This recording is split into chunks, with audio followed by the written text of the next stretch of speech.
Sia lodato Gesù Cristo e avanti con Maria. Carissimi, vengo a darvi appuntamento dopo questa pausa estiva indimenticabile nella quale ci hanno acquisito Piccola Nazareth, ma noi siamo sopravvissuti perché ci accompagna la Madonna per un appuntamento imperdibile. Domenica 6 ottobre a Milano alle ore 14:30 ci ritroviamo, per quanti lo vorrete, per un momento di preghiera. L'ultimo nostro raduno è stato a giugno a Firenze, una lunga estate che adesso volge al termine. Vi aspettiamo con la corona del rosario in mano, noi il popolo dei rosarianti, a Milano domenica 6 ottobre, prima domenica del mese dedicato alla Madonna del Rosario. Reciteremo insieme il Rosario, accoglieremo la statua della Madonna, benediremo tutti i bambini e faremo la consacrazione alla Madonna e la recita della supplica alla Madonna del Rosario di Pompei. Domenica 6 ottobre, Milano, avanti con Maria e a presto. Loué soit Jésus-Christ, en avant avec Marie. Sainte soirée à vous tous, chers enfants. Je suis content de revenir en direct pour cette catéchèse du mardi belliqueux. C'est un rendez-vous qui dure depuis pas mal de temps, peut-être plus d'une année maintenant, sûrement plus d'une année. Le mardi belliqueux est dédié aux thèmes controversés qui suscitent polémiques, débats, justement controverses, et qui servent à clarifier, au cas où ce serait nécessaire, l'époque de grande confusion dans laquelle nous vivons. Alors je dois vous dire un truc avant l'épisode. Stamattina, j'avais mentionné le fait que lors du synode, il décide de faire, Bergoglio a décidé cela, pas eux, c'est lui qui l'a décidé, une liturgie pénitentielle solennelle dans laquelle demander pardon pour diverses choses, par exemple les péchés contre la création. Quand en Italie, sur 10 hommes, 8 blasphèment, pour en citer un. Non, ça compte pas, le péché est contre Dieu. Mais la chose la plus banale, à mon avis, mais je pense aussi au vôtre, c'est que on demandera pardon pour ceux qui utilisent la doctrine pour la lancer sur les autres. Je te file un coup de doc si tu t'arrêtes pas. C'est tellement ridicule cette chose qu'ils ont mis en doute que ce soit le pape François qui l'ait voulu et que ce soit tout un canular. Donc des recherches ont été lancées par certaines tonnes du petit reste après que j'ai dit ce matin ces choses qui semblent effectivement surréalistes pour voir si c'est vrai ou non. Et tout est vrai. Voilà, c'est pour vous dire.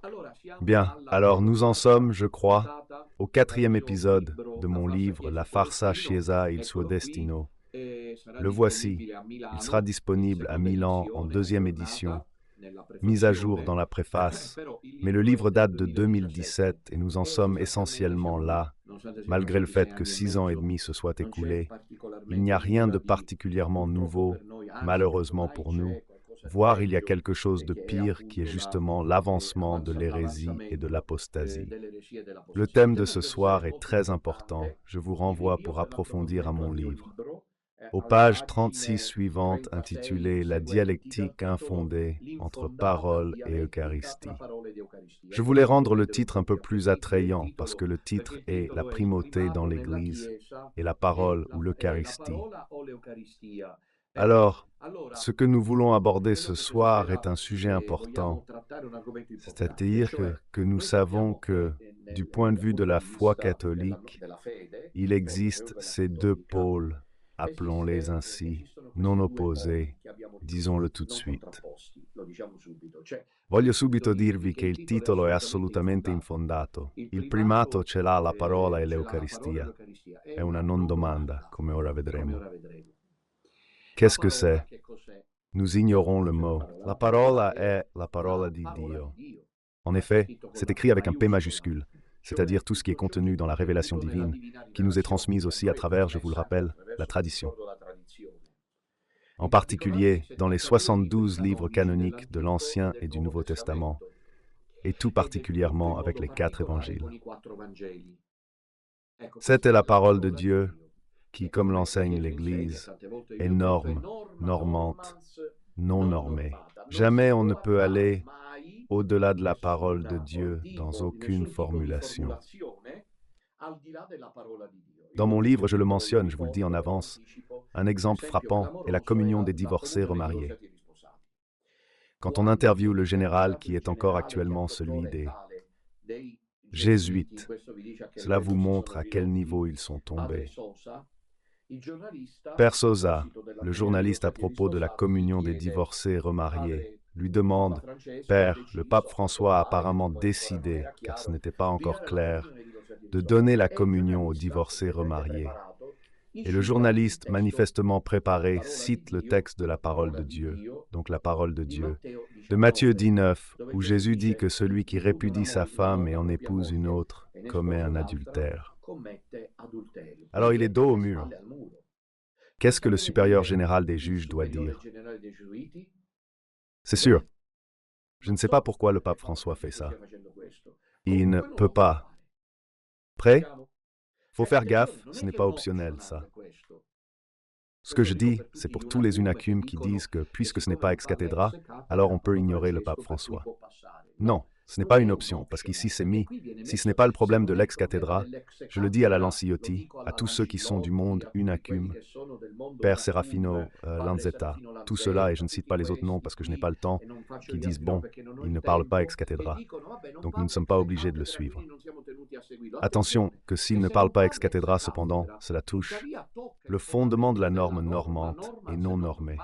Parce que si le pape François dit aux évêques argentins qu'ils peuvent donner la communion aux divorcés et aux remariés, il fait une déclaration hérétique, manifestement et obstinément apostate. La parole de Dieu l'interdit. Ne veut pas la parole de Dieu, Matthieu 19, maintenant. Se l'inventa come risposta il ridicolo superiore generale dei Gesuiti. Trouve, en bon jésuite, vous savez que les sophismes des jésuites sont célèbres, trouve la solution. La solution, le remède est pire que le mal, comme on dit. Parce qu'il dit, vous vous en souvenez, mais au temps de Jésus, il n'y avait pas d'enregistreur. C'est une réponse malheureuse et malhonnête. Malheureuse avant tout, parce que c'est la parole de Dieu. Pas moyen de contourner. C'est malhonnête, parce que je n'ai aucun doute que le père Sosa, évidemment, saura que, dans l'exégèse moderne de tendance libérale, je fais le commentaire de l'évangile de Jean. Donc je m'engage continuellement dans cela. On se demande si tout ce que les évangélistes ont mis dans la bouche de Jésus a été dit par Jésus, ou si c'est une formulation de la communauté après Pâques qui met cette phrase dans la bouche de Jésus. Regardez, c'est une question qui ne doit pas vous scandaliser. Préparez-vous à ce que lorsque nous commenterons l'Évangile selon Jean, certaines expressions, il est assez probable, pas beaucoup, mais certaines, oui, soient insérées par un rédacteur final de l'Évangile, formuler ces expressions dans la bouche de Jésus, mais prononcées par Jésus, mais réellement formulées par la première communauté chrétienne. Ne vous scandalisez pas. Papa Benoît fait un très beau texte qui, à ce sujet, était plutôt comme Von Balthasar ne voulait pas en entendre parler. Lui disait que cette tentative, en fait, ne l'a jamais intéressé de essayer de fouiller le texte sacré pour voir s'il vient de la source P, qui serait le code sacerdotal, le code P, le code yaviste, le code éloïste, de quelle source il vient, la source Shell, la source des... Enfin, il dit que c'est problématique, le texte est celui-là, l'Église l'a accueilli comme parole révélée, il est inutile de creuser. Dista Square? Inves Ratzinger, à cet égard, était assez plus, disons, élastique que von Balthasar. Moi, je suis avec von Balthasar, naturellement, il ne manquerait plus que ça. Et je ne partage pas beaucoup cette ouverture de Ratzinger, parce que la méthode historico-critique exégétique a créé d'énormes problèmes, parce qu'encore aujourd'hui dans les cercles bibliques, mais cela a-t-il été dit par Jésus ou par la première communauté chrétienne? En tout cas, c'est écrit là. Alors, que veux-je vous dire? Qu'il est possible qu'il y ait des textes, comme on dit des phrases qui sont mises dans la bouche de Jésus par les évangélistes, mais qui auraient été formulées par la communauté chrétienne. Cependant, le malheureux et malhonnête dont je parle, qui dit qu'il n'y avait pas d'enregistreur, c'est très bien par rapport à vous tous qui n'êtes pas théologiens, lui devrait l'être. C'est le supérieur des jésuites, qui, attention, cela a été enseigné par le Concile Vatican II, la Dei Verbum, qui indépendamment du fait qu'ils proviennent de la bouche même de Jésus. On dit en termes théologiques, on parle d'ipsissima verba en latin, c'est-à-dire directement prononcé par Jésus. Et ce Jean, par exemple, est très attentif à le souligner. Quand vous lisez dans l'évangile de Jean, Amen, Amen, lego yumin, ou lego soi, c'est-à-dire en vérité je te dis, ou en vérité je vous dis, cette phrase signifie que c'est Jésus lui-même qui a prononcé ce mot-là. Giovanni y tient, mais s'il souligne ça, d'autres phrases non. Indépendamment du fait que ce verset ait été prononcé directement par Jésus ou formulé par la communauté chrétienne, éclairé évidemment par le Saint-Esprit, car ensuite le Saint-Esprit a aidé à mieux comprendre ces choses que Jésus disait. C'est la parole du Seigneur. L'Église l'accueille comme un texte révélé, qui a donc deux caractéristiques, l'inhérence et surtout l'inspiration. Et donc on n'y touche pas. Puis l'exégèse historico-critique, et là Von Balthasar aurait raison, se damne à chercher si c'est Jésus ou la première communauté chrétienne qui l'a dit. Qu'est-ce qui change? Dans une communauté chrétienne qui se réunit à l'église pour un moment liturgique, on ouvre l'évangile pendant la messe et on le lit. Jésus dit alors, « Si quelqu'un veut me suivre, qu'il renonce à lui-même, prenne sa croix et me suive. » D'accord? C'est un appel normatif, canonique, infaillible et inspiré. On est prêt? Puis il se pourrait bien que Jésus n'ait pas pu prononcer le mot « croix » peut-être, et que la communauté chrétienne, le voyant mourir sur la croix, scandalisée, puis avec la résurrection a dit « Ah, souviens-toi des deux disciples d'Emmaüs. C'était, ça signifiait que, vous me comprenez, retourne en tête. En tout cas, quand la communauté croyante se réunit, elle se réunit par l'œuvre du, je ne sais pas si je parle difficilement, elle se réunit par l'œuvre du Saint-Esprit. Elle sait que ce texte qui est récité est normatif. Attention, c'est normatif. C'est pas une blague avec ça. E che discutono ancora questi penosi unacum stanno a discutere, Dio li ha presi nella rete, come meritavano, perché hanno voltato le spalle. Non si discute sul fatto che Gesù ait dit que celui qui quitte sa femme et en épouse une autre commet un adultère. Notre Seigneur l'a dit. Et peu importe si c'est Jésus ou son comité chrétien qui l'a dit, c'est écrit. Quand le père Sosa dit qu'il n'y avait pas d'enregistreur au temps de Jésus, il fait une opération malhonnête, parce qu'il sait très bien que même si on découvrait que ce n'est pas Jésus qui l'a dit directement, c'est là et ça reste un texte normatif et canonique. Sinon, c'est la fin de l'Église, c'est la fin de la foi. C'est ce qu'ils veulent, parole de Dieu. La parole de Dieu, comme je disais, a deux traits infaillibles, donc elle ne se trompe pas. Attention, la parole de Dieu ne se trompe pas. L'Église dit, la parole de Dieu ne se trompe pas car inspirée. Qu'est-ce qu'inspirée? Elle ne vient pas directement du ciel, car elle est écrite par les auteurs sacrés. Matthieu, Marc, Luc, Jean, Paul, Jacques, etc.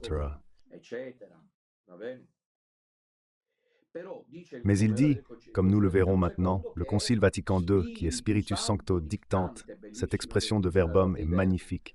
C'est-à-dire que le Saint-Esprit dicte presque en suggérant à l'auteur sacré quoi écrire. Donc si c'est inspiré, c'est infaillible. Alors on ne peut pas dire « donnons la communion aux divorcés et remariés ». C'est juste un exemple. Donnons la communauté des 60 et des mariés, parce que la parole de Dieu ne le permet pas.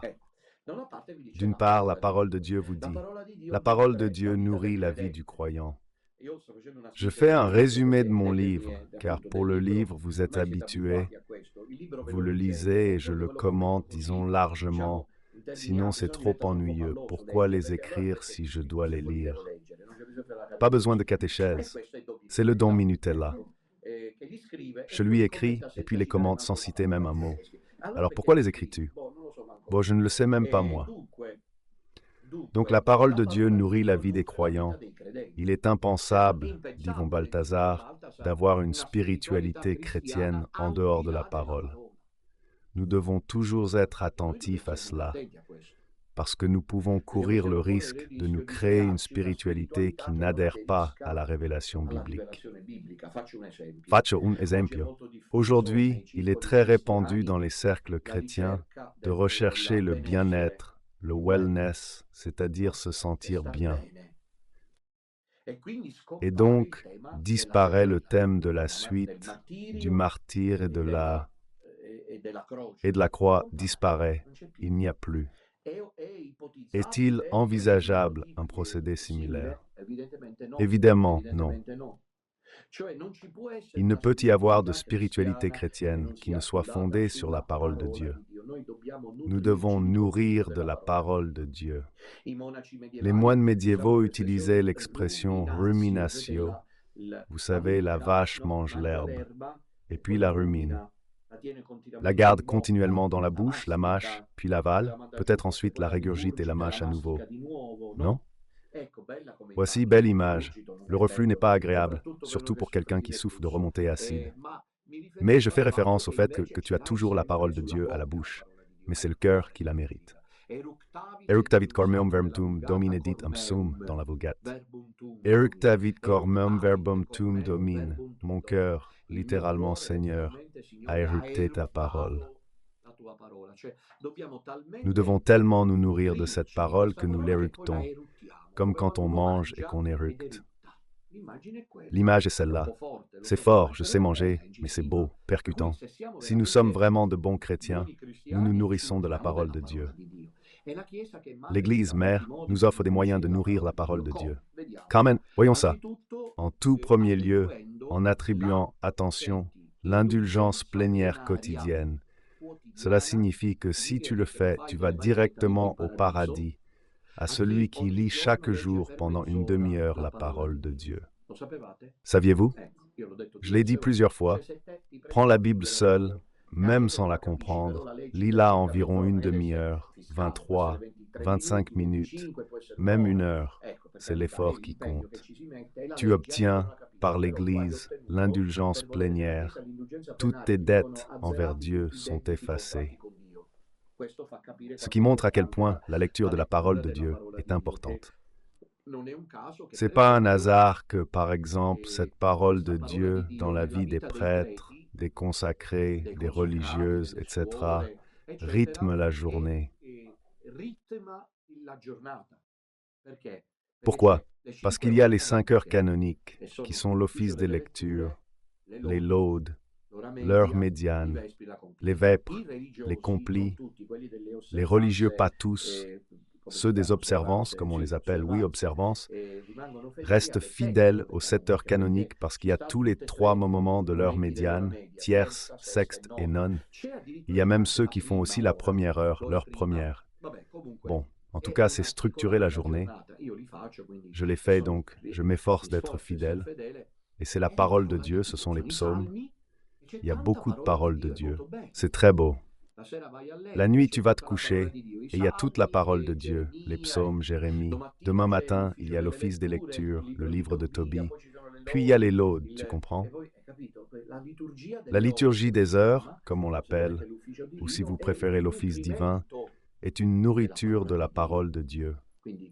Donc la lecture personnelle et puis l'office. Et puis il y a la messe.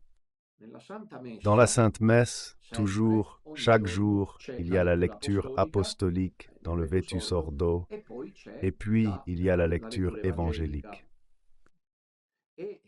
Et par contre, dans le Novus Ordo, selon moi d'ailleurs, le soi-disant psaume responsorial a été inséré qui remplace le graduel dans le Vetus Ordo.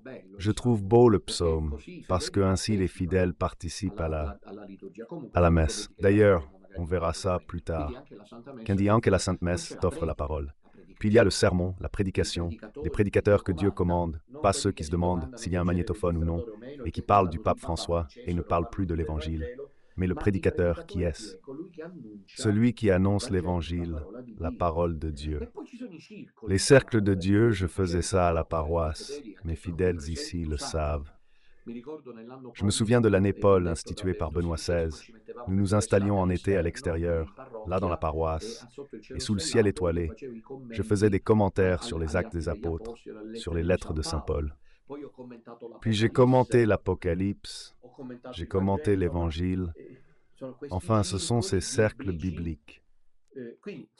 Alors, en bref, l'Église tient la parole de Dieu en haute estime. Elle la considère avec beaucoup de respect. Regardez ce texte des numéros 11 et 12 de la Dei Verbum, qui est la constitution dogmatique du Concile Vatican II sur la révélation divine. Nous sommes à la page 37 de ce livre à moi qui sera disponible. Les vérités divinement révélées sont contenues et exprimées dans les livres de la Sainte Écriture, écrites par inspiration du Saint-Esprit. C'est une attaque solennelle. La Sainte Mère Église, c'est un texte magnifique. Donc il est inutile que Bergoglio fasse appel au Concile. Ne l'écoutez pas, car c'est une tromperie. Il le dément ouvertement et de manière retentissante. La Sainte Mère Église, par foi apostolique, considère sacrés et canoniques tous les livres entiers, tant de l'Ancien, les livres du Nouveau Testament, avec toutes leurs parties. Aujourd'hui, vous savez que Hollerich revient sur scène. Le cardinal Hollerich, le rapporteur général du synode, a été interviewé et dit que maintenant, nous nous préparons dans la pénitence pour le synode parce que nous voulons écouter le Saint-Esprit. Ils ont engagé, regardez, des trompeurs en série. Ils ont pris le chemin de la pénitence parce que le sondage s'est mal passé. Ils ont compris que les gens s'en fichent pour reconquérir parce que la première phase était pleine de suffisance. Vous vous en souvenez, non? C'était beaucoup d'hubris, d'arrogance, de fierté, parce qu'ils pensaient que ça avait mal tourné, parce que tout l'épiscopat africain a dit « Nous n'appliquons pas la confiance suppliante. Malheur à nous si nous bénissons les couples homosexuels. » De même pour l'épiscopat polonais et ailleurs dans le monde. Et puis dans le sondage, vous vous souvenez qu'en été, le site officiel du synode a lancé le sondage pour demander si les gens étaient satisfaits du synode, et environ 85% ont répondu non, éliminez-le et écartez-vous. Alors maintenant, ils sont obligés de ne pas en avoir parlé depuis. Maintenant qu'il faut en parler, regardez-les en face, ils font tous les repentis, au sens biblique du terme. Tous sont des repentis. Ils font ça maintenant avec ce profil. Le pape François doit demander pardon. Le cardinal Hollerich a vraiment fait une déclaration, je l'ai écouté ce matin, où il disait que dans cette deuxième phase du synode, nous serons à l'écoute et avec une attitude pénitentielle. Mais cet Hollerich est pire que son compagnon jésuite Sosa. Parce que si Sosa a dit que nous n'avions pas encore l'enregistreur à la limite, celui dont je vous parle, Hollerich, a été capable de dire que puisque nous devons donner la bénédiction aux couples homosexuels, et que saint Paul, dans le premier chapitre de la lettre aux Romains, écrit ce qu'il écrit, c'est-à-dire qu'il dit que le péché contre nature attire la colère de Dieu. Hollerich dit avec nonchalance, « Regardez, avec un esprit, regardez, je me demande comment ils font. » Probablement ils sont possédés avec une nonchalance effrayante. Dit « Éliminons ce premier chapitre parce que Paul exprime un point de vue personnel. » Non, c'est la parole de Dieu. Et ici, comme vous le voyez, donc ils ne peuvent pas se référer au concile, parce qu'évidemment, il n'y a pas de concile dans ce que je dis. Mon livre le dit, il n'y a pas de concile. Parce que le concile dit que la Sainte Mère Église, par foi apostolique, considère sacrés et canoniques tous les livres de l'Ancien et du Nouveau Testament, avec toutes leurs parties. Tu ne peux pas enlever ce qui te déplaît, car ça ne va pas avec ton point de vue. Si tu es une personne gay, je salue toujours avec affection mes chers frères gays, que j'estime et que j'aime. Et si tu es quelqu'un qui exerce la sexualité gay, eh bien, la parole de Dieu l'interdit. Je ne dis pas que parce que tu ne le veux pas, tu te permets de dire qu'une partie de la Bible, tu ne l'acceptes pas. Parce que le Concile Vatican II, pas le Concile de Trente, a dit que les livres de la Bible sont acceptés dans leur intégralité, tous les livres entiers, avec toutes leurs parties, parce que, je le répète, parce qu'ils sont écrits par inspiration du Saint-Esprit. Ont-ils Dieu pour auteur? Ici, il y a cette technique thomiste de cause principale et cause instrumentale. L'écrivain sacré Jean, par exemple, est une cause instrumentale. Dieu, le Saint-Esprit, est la cause principale, vous comprenez? De même que dans la messe, il y a le ministre sacré et l'Esprit Saint, tout court. remis à l'Église pour composer les livres sacrés. Maintenant, l'explication. Dieu choisit et se servit d'hommes possédant leurs facultés et capacités, afin qu'en agissant en eux et par leur intermédiaire, ils écrivent comme de véritables auteurs tout. Qu'indique le premier chapitre de la lettre aux Romains reste celui-là. Donc les livres de Sodome et Gomorrhe restent ceux-là. Toutes ces choses que Dieu voulait écrites. Écrites. Toutes. La parole de Dieu est là. Tu ne peux pas la réduire. Mais voyez, ils ont ce projet, car cette parole de Dieu qui contredit la communion aux divorcés remariés et la bénédiction des couples gays leur pèse. Alors il est évident qu'il y a une Église, une agglomération vaticane, qui va à l'encontre de l'Évangile. Comment est-il possible que nous soyons si peu nombreux? Où sont les prêtres? Où sont les théologiens? Où sont les pasteurs?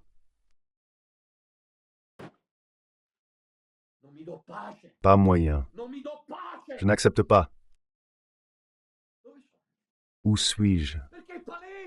Parce qu'il est évident que Bergoglio, Hollerich et cette bande vont à l'encontre de l'Évangile, ouvertement, clairement. Mais tant que le bateau avance, laisse-le aller. Incroyable ce à quoi nous assistons, incroyable. Don Dominutella est le souci. Pour eux, pour les Unacumes, le problème, c'est Don Minutella, qu'ils écrivent comme auteurs toutes et seulement les choses qu'ils voulaient qu'elles soient écrites. Donc quand Dieu, par exemple, rase Sodome et Gomorrhe, et qu'ils n'ont rien, vous savez, parce qu'ils ont ensuite une approche, je vous l'explique, moi en tant que théologien. Vous savez que j'ai 2 diplômes en théorie? Je ne le dis plus, 2 fois théologien. Saviez-vous? Donc, vous devez savoir que ceux-ci ont une approche de la parole de Dieu, disons rationaliste. Ils ne croient pas que Dieu l'a révélé. Croyez-moi, ils doutent. Croyez-moi, ils doutent. Pour eux, ces textes pèsent, ils les supprimeraient, réécrivant à leur guise, parce que le monde s'est émancipé, le monde s'est développé, maintenant nous avons le monde arc-en-ciel, le monde LGBT. Que faisons-nous? À part le fait qu'une bonne partie du monde LGBT ne partage pas cette version-là, honte moderniste, mais ils ne croient pas que c'est inspiré. Croyez-moi, je n'y crois pas. Preuve, c'est le père Spadaro qui a été capable de faire un commentaire sur la syrophénicienne qui demande à Jésus de guérir sa fille. Et Jésus dit au contraire qu'il n'est pas bien de donner. Ce qui dit que ce texte est en quelque sorte une façon de dire que Jésus était rigoureux et s'est converti. Donc ici, le problème est double avec la fausse Église concernant la primauté de la parole. Et d'abord, ils ne croient pas à l'inspiration du texte sacré. Là, ils revendiquent pour eux le Concile Vatican II. Moi, ce soir, je vous démontre qu'ils sont au-delà du Concile, au-delà du Concile. Alors, ils ne croient pas au texte inspiré selon l'interprétation qu'ils en donnent. C'est tout simplement scandaleux. Je citais Père Spadaro, mais peut-on lister des interprétations du texte sacré? J'en apporte une autre qui va me faire rire. Era la journée mondiale de la jeunesse à Cracovie, en Pologne. Bergoglio venait d'arriver, et Monseigneur Galantino, je ne sais pas ce qu'il est devenu, était en carrière à l'époque. Un évêque calabrais intervient avec les jeunes, tient une conférence dans laquelle il explique Sodome et Gomorrhe. Puisque le projet était celui-là, savez-vous ce qu'il en vient à dire? Sodome et Gomorrhe ont été rasés, non pas à cause de la sodomie, parce que ça ne se dit plus, mais parce qu'elles n'accueillaient pas les immigrés. À la fin, il le dit à coups de doctrine. Maintenant, pas besoin peut-être, selon moi, quand ils disent qu'il faut pardonner ceux qui frappent, car ils craignent Don Minutella, qui les prend tous à coups de doctrine. C'est la meilleure façon de les combattre. On les prend à coups de doctrine, compris ce qu'ils peuvent dire. Ils interprètent la parole de Dieu à leur façon. Voici, le texte continue. C'est très beau. Bisogna considérer, par conséquent, que les livres de l'Écriture enseignent avec certitude, fidèlement et sans erreur. Les séminaristes doivent apprendre ça par cœur, c'est sûr. Et sans erreur, l'Écriture enseigne sans erreur, fidèlement, aussi très important, les vérités que Dieu, pour notre salut, a été confié dans les Saintes Écritures. Ecco, c'est la parole de Dieu. Ben, maintenant passons à la question de l'autre pôle, disons dogmatique, l'Eucharistie. L'Eucharistie est là, comme nous le savons dans l'Église catholique, comme vous le savez dans celle protestante, non. Comme vous le savez, voici le livre que nous commentons. Ils ne croient pas en la présence réelle. Nous, catholiques, affirmons que dans l'hostie est réellement, substantiellement présent notre Seigneur Jésus-Christ, avec son corps, son sang, son âme et sa divinité. Et ce que l'Église a formulé, ce sont trois catégories concernant l'Eucharistie. Présence réelle, transsubstantiation et sacrifice. Présence réelle. L'hostie n'est plus une hostie, c'est la présence même du Seigneur. Ce n'est pas un symbole, ce n'est pas qu'elle représente le mémorial du Christ. C'est notre Seigneur. Et les âmes pieuses, les âmes eucharistiques, les âmes dévotes n'ont pas besoin qu'on le leur explique parce qu'elles le vivent avec cette attraction continue que le tabernacle exerce. Présence réelle. Transsubstantiation, c'est-à-dire que pendant la consécration, le pain et le vin se convertissent en le corps et le sang de notre Seigneur Jésus-Christ. Transustantiazione, molto attuale tra l'altro. Transubstantiation. Et sacrifice, car la messe, comme vous savez, représente sans sang le sacrifice de Jésus, mais elle ne le fait pas. L'Eucharistie, c'est ça. Et donc nous avons dans culte eucharistique catholique la présence réelle du Seigneur. D'accord? Bien.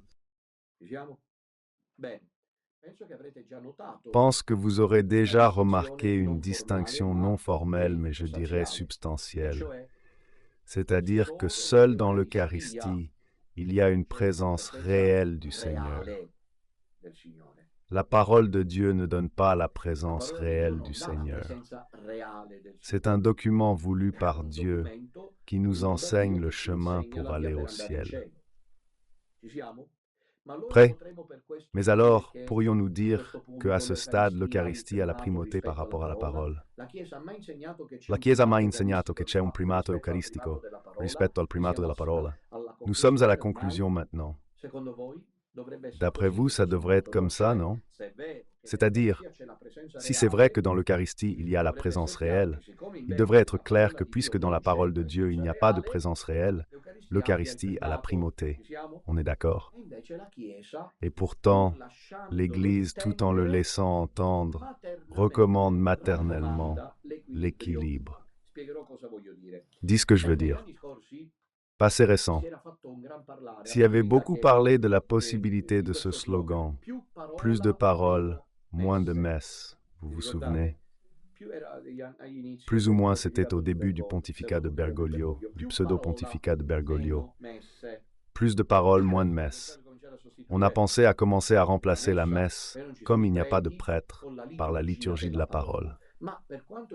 Mais peu importe les efforts qu'on peut faire, même si elle peut sembler belle, la liturgie de la parole ne pourra jamais être comme la messe, car la liturgie de la parole ne reproduit pas le sacrifice du Seigneur, elle propose seulement la parole. Monsieur Delpini, je ne m'en souvenais pas, celui de Milan. Mais alors à ce point, encore une fois, la question, donc l'Eucharistie est-elle avant la parole? Je vous répète, l'Église qui est mère n'a pas voulu particulièrement souligner la question d'une primauté, bien qu'il y en ait une, car Paul VI, pendant le Concile Vatican II, a publié une encyclique dans laquelle le pape, dans les années 60, dit que bien que Jésus-Christ soit présent dans son Église de nombreuses manières, et particulièrement dans sa parole, surtout l'Évangile dans l'Eucharistie, dit le pape, la présence du Seigneur est par antonomase.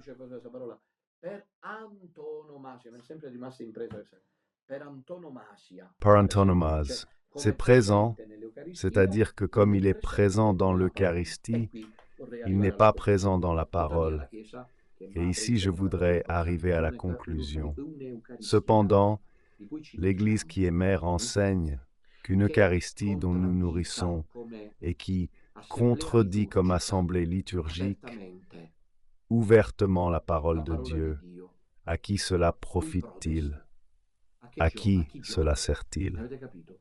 Comprise. Soyons clairs. C'est la version liturgique paroissiale avec le curé ultra-bergolien, communion aux divorcés et remariés pendant la messe. Bien, je repose la question. À qui une messe? Avec la communion, par exemple, les divorcés remariés ont contredit ouvertement la parole. Une Eucharistie qui contredit la parole ne peut pas exister. Je voulais en venir là. Je ne sais pas si le tableau est complet. J'ai presque fini. Belle cette catéchèse de Don Minutella. Miss, pourquoi crie-t-il?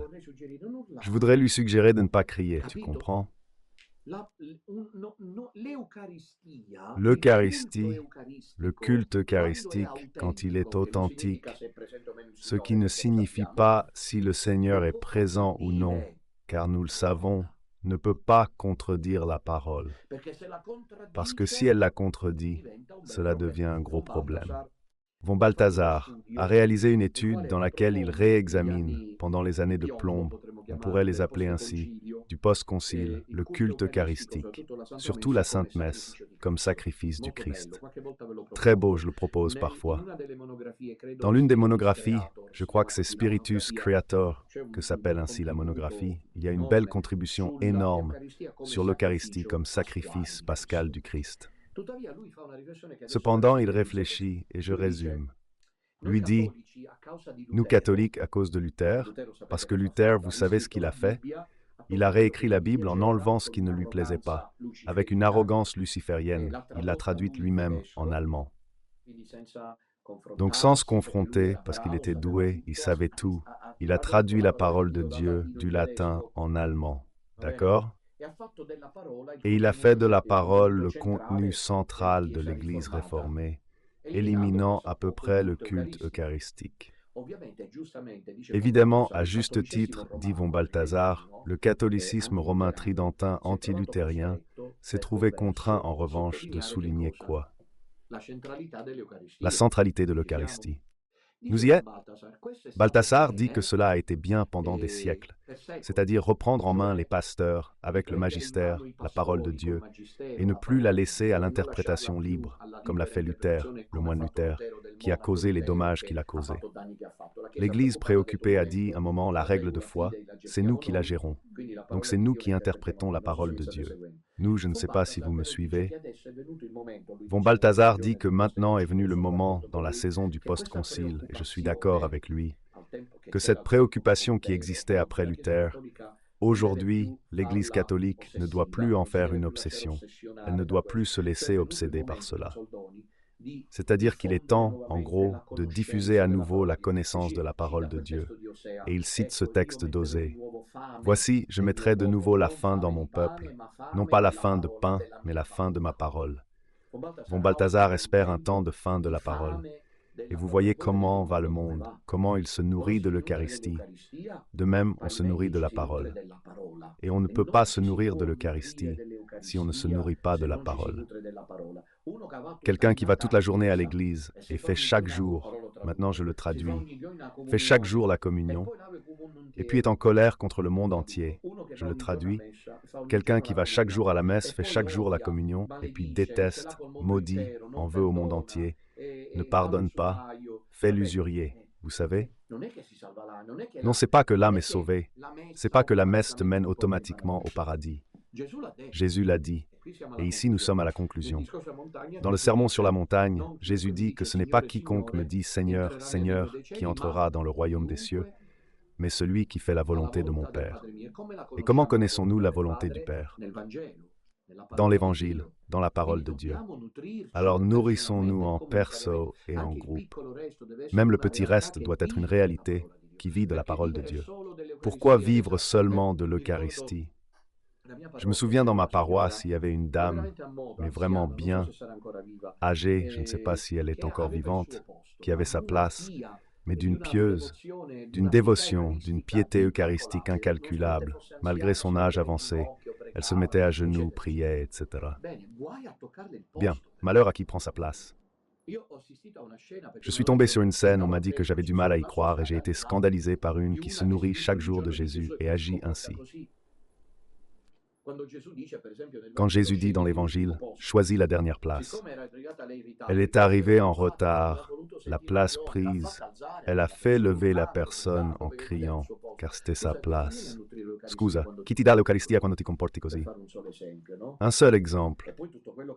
Et puis, tout ce que nous savons, combien de fois démentons-nous la parole de Dieu, tout en étant des âmes eucharistiques? Alors, en conclusion, encore une fois, la primauté dans l'Église, la parole ou l'Eucharistie. C'est qu'il n'y a pas d'Eucharistie sans parole, et pas de parole sans Eucharistie.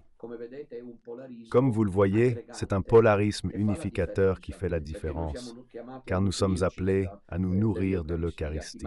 « Chi mange ma chair, dit Jésus, et boit mon sang à la vie éternelle. » Mais de la même manière, quand Jésus dit, « Ce n'est pas celui qui me dit Seigneur, Seigneur, mais celui qui fait la volonté de mon Père. » Connaître donc la parole de Dieu et nous en nourrir. Je souhaite que dans cette saison incroyable, où Bergoglio et la fausse Église vont ouvertement à l'encontre de la parole de Dieu, pour le petit reste et pour la véritable Église, arrive cette saison de soif et de faim de la parole de Dieu, de la même manière qu'on a soif et faim de l'Eucharistie.